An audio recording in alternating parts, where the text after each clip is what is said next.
Hi viewers, எல்லோருக்கும் வணக்கம். இன்னைக்கு சிறகடிக்க ஆசை நாடகத்தில் மீனாவும் முத்தும் பேசிக்கிட்டு இருக்காங்க. அம்மா யூடியூப் சேனல்லாம் வச்சு நடத்தணும்னு ஆசைப்பட்றாங்க. மீனா பரவாயில்ல, அவங்களுக்கு தெரிஞ்சது அந்த டான்ஸு தான். ஆனால் அந்த டான்ஸை ரொம்ப அழகாக அவங்க பண்ணுவாங்க.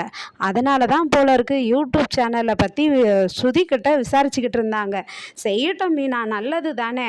அவங்க அதில் காசு சம்பாதிக்கணும்னு ஆசைப்பட்றாங்க. அதுவும் இல்லாமல் நல்லா அம்மா ஆர்ட்ஸும் வரைவாங்க அப்படின்னு சொல்கிறாரு முத்து.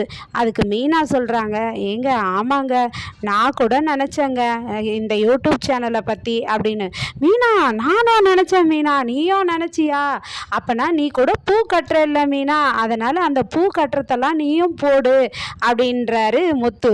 மீனா சொல்கிறாங்க, ஆமாங்க, நீங்கள் நிறைய இடத்துக்கு போகிறீங்க, அப்போ நிறைய இடத்துல எங்கெங்கேயோ போவீங்க, நிறைய இடங்கள் பார்க்காத இடமா இருக்கும், அதெல்லாம் கூட நீங்களும் வீடியோ எடுத்து போடுங்க, யூடியூப் சேனல் நம்ம 2 பேரும் ஸ்டார்ட் பண்ணலாங்க அப்படின்னு சொல்லிட்டு பேசிக்கிறாங்க.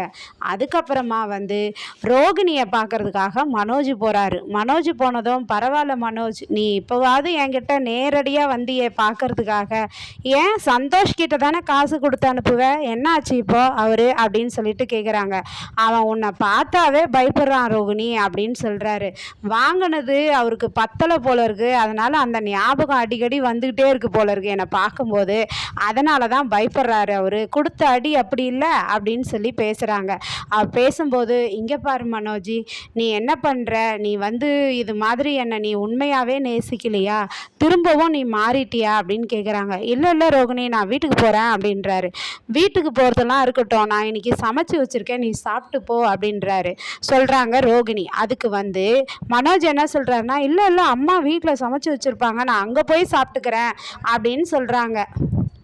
ரோகிணியும், இல்லை மனோஜ், நான் உனக்காக சமைச்சிட்டேன், நீ சாப்பிட்டு தான் போகணும் அப்படின்னு சொல்லிட்டு சொல்லும்போது உக்காந்து சாப்பிட்றாரு. சாப்பிடும்போது, ஏன் மனோஜ், நான் உன்னை எந்த அளவுக்கு லவ் பண்ணுறேன்ட்டு உனக்கு தெரியாதா? நீ உங்கள் அம்மா பேச்சை திரும்பவும் கேட்க ஆரம்பிச்சிட்டியா? இங்கே பாரு மனோஜ், நீ அதெல்லாம் கேட்காத, நான் சொல்கிறத நீ கேளு. நீ உங்கள் அம்மா எங்கள் 2 பேரையுமே, நம்ம 2 பேரையும் வாழ விட மாட்டாங்க. அதனால் நீ உங்கள் அம்மா பேச்சை கேட்குறத விட்டுட்டு நீ என் கூட வந்துரு மனோஜ், நான் உன்னை நல்லபடியாக பார்த்துக்கிறேன் அப்படின்னு சொல்லிட்டு சொல்கிறாங்க ரோகிணி. ஆனால் மனோஜ் அப்படியே மௌனமாக யோசிக்கிறாரு. யோசிச்சுட்டு அவர் போயிடுறாரு.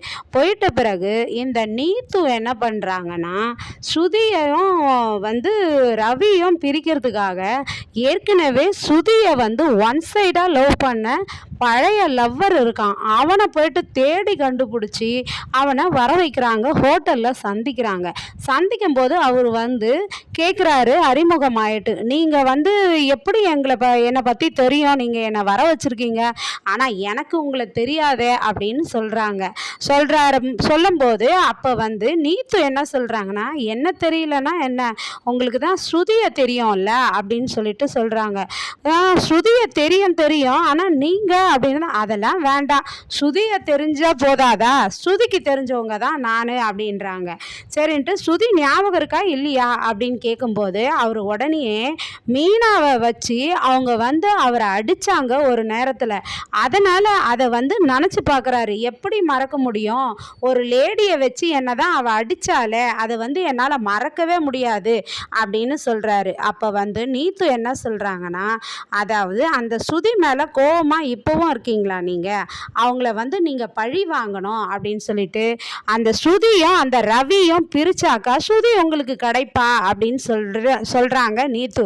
அதுக்கு இதனால் உங்களுக்கு என்ன லாபம் அப்படின்னா, நான் நீத்துவோட ஒன் சைடு லவ்வரு, எனக்கு நீத்துவோட இல்லை ரவியோட ஒன் சைடு லவ்வரு, எனக்கு அந்த ரவி எனக்கு கிடைக்கணும், உனக்கு ஸ்ருதி கிடைக்கணும், ஓகேவா, நம்ம 2 பேரும் பிளான் பண்ணால் இவங்க 2 பேரையும் பிரிச்சிடலாம், அப்போ நீ நினச்சா போல் நான் இருந்துக்கலாம், நான் நினச்சா போல் நான் இருந்துக்கலாம் அப்படின்னு சொல்லிட்டு அவங்க முடிவெடுக்கிறாங்க.